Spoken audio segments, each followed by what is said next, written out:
اور انسانی حقوق کی پامالی ہو رہی ہے تو سپریم کورٹ کے بنیادی فرائض میں شامل ہے۔ ناظرین، اس موقع پر تمام سماعت کے دوران مطیع اللہ جان سینئر صحافی ہیں، عمران ریاض، صدیق جان، یہ جو بہت زیادہ کورٹ رپورٹنگ کرتے ہیں، حسنات ملک، انہوں نے کہا کہ فائز عیسیٰ کیس کا فیصلہ کرنے کی بجائے الیکشن کمیشن کو مختلف بیانات میں انہوں نے کہا کہ ریسکیو کرتے نظر آتے ہیں، لیکن الیکشن کمیشن ایسی فراڈ اور جھوٹ کی دلدل میں پھنس چکا ہے کہ پاکستان کی سب سے مقبول ترین سیاسی جماعت سے جو 13 جنوری کو بلے کا نشان چھینا تھا، وہی ملک میں عدم استحکام کی وجہ ہوئی۔ اس وجہ سے 24 کروڑ عوام نہ صرف سراپا احتجاج ہے پاکستان کی، بلکہ امریکن کانگریس میں 350 سے زیادہ لوگوں نے پاکستان کے خلاف قرارداد پاس کی کہ فنڈامنٹل رائٹ کی وائلیشن ہو رہی ہے۔ عمران خان کو بے گناہ جیل میں رکھا گیا ہے۔ گواہیاں پاکستان سے نہیں، دنیا سے آنے لگی۔ پاکستان کی عدالتوں نے بھی عمران خان پر کیس درج ہونے والوں کو زیادہ تر ناک آؤٹ کر دیا۔ عدت کیس شرمندگی کا باعث بن گیا۔ حکومت کے لیے شرم ہو تو چبو بھر پانی میں ڈوب مرے کہ میاں بیوی پر یہ مقدمہ کر رہے ہیں کہ میاں بیوی نے شادی کیوں کی۔ سلمان اکرم راجہ نے کہا 39 دن کا وہ ہے۔ انہوں نے کہا اس کیس کا سن کے بھی شرم آتی ہے اور ڈوب مر جانا چاہیے ایسے سیاستدانوں کو جو اتنی برو دی بیلٹ اپنے سیاسی مخالف کے عمران خان سے خوف زدہ ہیں کہ اب ایسے کیس میں رکھا ہے جو کیس ہی نہیں بنتا۔ انہوں نے کہا یہ کیس 2-3 دن کا مہمان ہے۔ عمران خان کو جیل میں رکھنا مشکل ہی نہیں ناممکن ہو چکا ہے۔ سائفر کیس اپنی موت آپ مر چکا ہے۔ وہ جو توشہ خانہ کیس تھا وہ اتنے رسوا ہوئے کہ اس میں نواز شریف اور زرداری کی اب جان بچنا مشکل ہو گئی ہے، انہوں نے گاڑیاں لی ہوئی ہے، اور عمران خان کو کلین چیٹ سپریم کورٹ سے، ہائی کورٹ سے، نیچے کورٹ سے ملتی جا رہی ہے۔ دوسری طرف ناظرین، بابر ستار نے بعض طاقتور اداروں کو ہلا کے رکھ دیا ہے، اور یہ بات اب واضح ہو گئی ہے کہ ملک میں کچھ طاقتور لوگ، میں ادارہ نہیں کہہ رہا، کچھ طاقتور لوگ پولیٹیشن کو ریموٹ کنٹرول سے چلانا چاہتے ہیں۔ چل بچہ جمہوریہ ناچے گا، نواز شریف کہتا ناچوں گا، بیٹا ہم سے ڈیل کرے گا، کروں گا، کہاں جائے گا؟ سعودی عرب جاؤں گا، وہاں کیا کرے گا؟ میں ادھر رائل فیملی میں رہوں گا، پھر بہانہ بنا کے واپس آ جاؤں گا، پھر ڈیل کروں گا، پھر کیا کرے گا؟ پھر مال کھاؤں گا، پھر مال کھائے گا تو پھر کیا کرے گا؟ عمران خان کی 18 میں حکومت آ گئی، پھر گرفتار ہوگا، پھر قمر جاوید باجوہ سے ڈیل کرے گا، پھر کیا کرے گا؟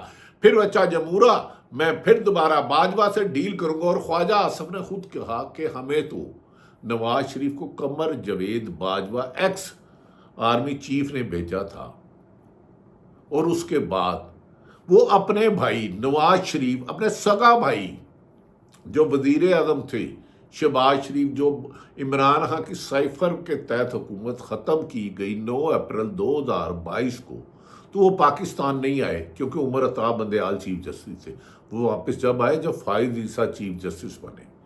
اب عدالتوں میں عمران خان کے خلاف جھوٹے کیس ختم ہوتے جا رہے ہیں، اور عمران خان کی پارٹی میں اختلاف پیدا کرنے والے اپنی موت آپ مرتے جا رہے ہیں۔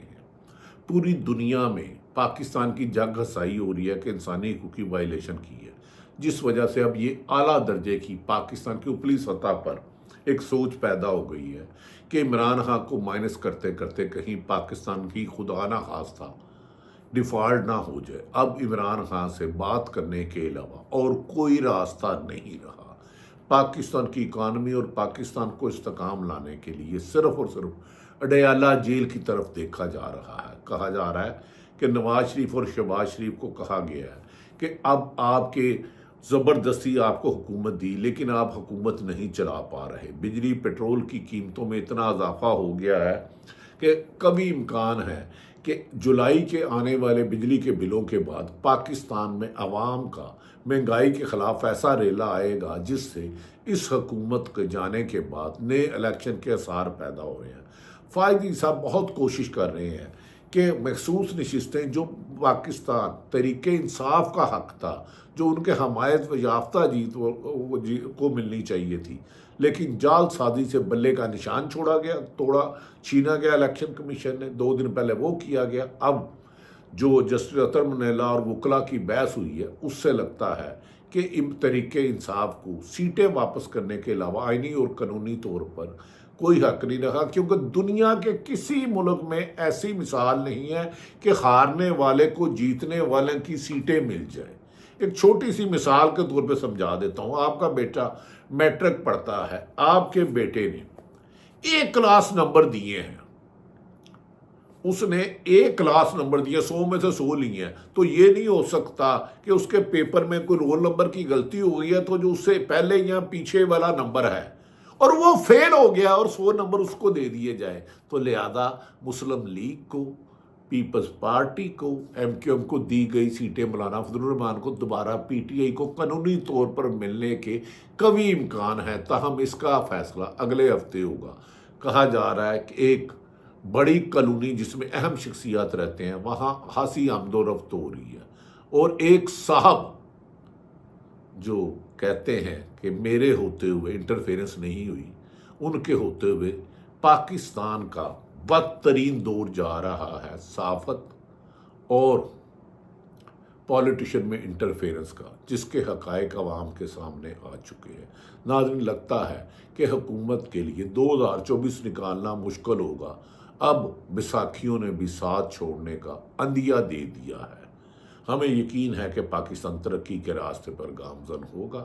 پاکستان زندہ باد۔